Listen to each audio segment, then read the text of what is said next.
Hello guys, it's me. And so alam kong nandito ka sa video ko dahil gusto mong malaman kung ano yung tricks or tips para makasave tayo sa pag-checkout natin sa Shopee. So more or less 100 pesos po yung nasa-save ko kapag nag-checkout po ako sa Shopee gamit pong itong tricks na to. So ang tricks na to guys is ito po yung Shopee videos. So sa mga hindi pa po alam kung ano yung Shopee video, if familiar po kayo sa TikTok or nag-order po kayo, nag-checkout po kayo sa TikTok, so ganun lang din po yung Shopee video natin. So yung sa Shopee video is dun ka lang po mag-add to cart mismo dun sa video na napanood niyo po. So, same lang po yan sa TikTok. So, kapag may mga video na lumalabas sa FYP nyo, so minsan nabubudol tayo. So, ganun din po yung sa Shopee video.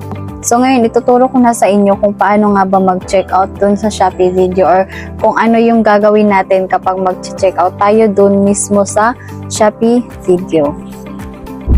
Ayan, so punta tayo sa Shopee app natin. So, click po natin tong video. So, ito na po yung Shopee video. Dito na po banda yung Shopee video. So, scroll ko lang po. Hanap po tayo yung video na may basket. So, ito may orange basket po itong video na to. Click lang po natin ito at lalabas po yung products. Yan. So, ayan. For example, mag-add to cart ako dito. So, ito, i-add to cart ko to. Then, minsan ginagawa ko po is binivisit ko po yung shop ng seller kasi po fina-follow ko po yung seller dahil po meron po kasi silang pa-vouchers. So, ganyan po.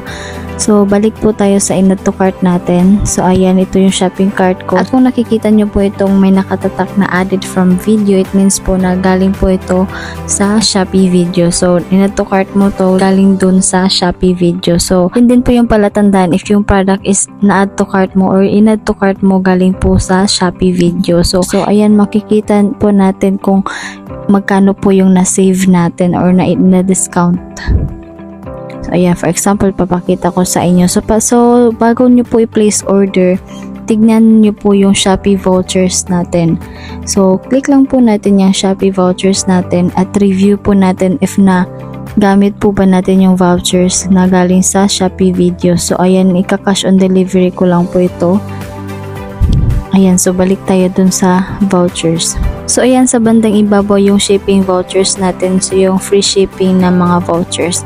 So, itong 120 pesos of shipping discount ko, no? So, claim po natin to dahil malaking tulong na rin po itong vouchers na to. So, dalawa na po yung vouchers natin. So, sa ibabaw is yung shipping vouchers natin at sa baba naman po, dun yun po yung sa Shopee video vouchers natin. So, ayan po, malaking tulong po talaga kapag nag-check out po tayo galing sa Shopee video dahil dalawa po yung vouchers na magagamit natin and as you can see po kung gaano kalaki yung na-discount natin. Wow.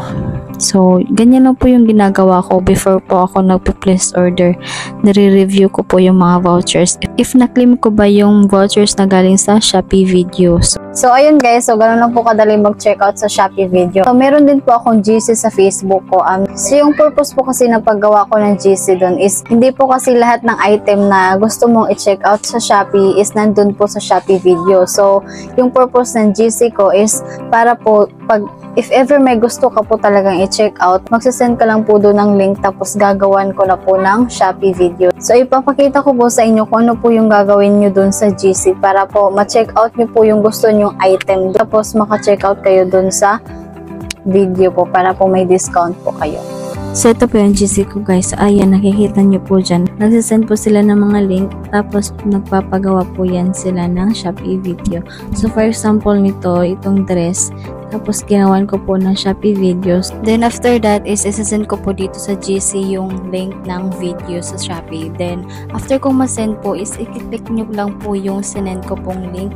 Tapos, madadirect ka na po dito sa Shopee video. So, ayan, as you can see, may orange basket dyan. Click nyo po yan. Tapos, mag-add to cart na.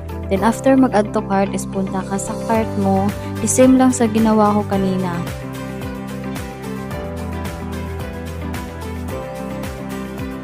So, yan yung item may nakalagay na added from video. So, check out natin. Tapos, review natin yung Shopee vouchers natin. So, hindi pa pala ito naka-cash on. Cash on lang natin. Then, Shopee vouchers. So, ayan, may free shipping na vouchers tayong na-claim. Tapos, claim din natin tong sa baba, yung orange vouchers. Yung 30% off capped at 100 pesos. So ayan, claim natin yung dalawang vouchers para maka-discount po tayo ng bonggang-bongga. So, ayun lamang po at sana po nakatulong po itong tutorial video ko pong ito. At kung gusto niyo po ang mga content na ganito is please subscribe niyo po sa aking YouTube channel. And sa mga hindi pa po nakasubscribe dyan, so subscribe niyo na po ako. At maraming salamat po sa panonood.